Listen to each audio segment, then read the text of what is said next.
Okay, so we can see that we are going to use a law of sines because we do not have a right angle and we have things that look like pairs. Do you see that this x and its opposing angle 39, right? They kind of trick you with the 61. There's no opposing side for 61 degrees, right? But I can find what my pair is for 18. What does it go with 18?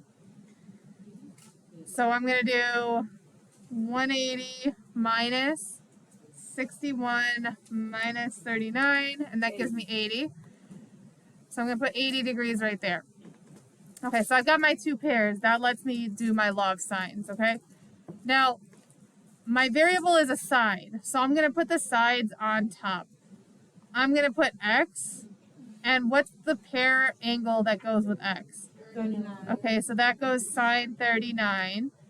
And what's my other pair? 18 goes on top because I've decided I'm putting sides on top. And what's the angle pair? Sine 80.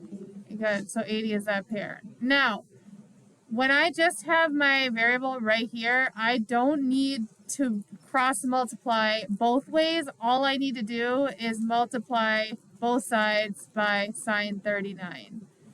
These cancel out. So what I put in my calculator is 18 times sine 39. Make sure you close the parentheses before you divide by sine 80. Otherwise, you're going to do 18 times sine 39 divided by sine 80. Like all together. You have to close these parentheses. Okay, so someone put this in their calculator.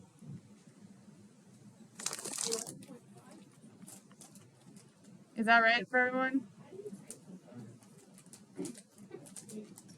Okay, I think that's right.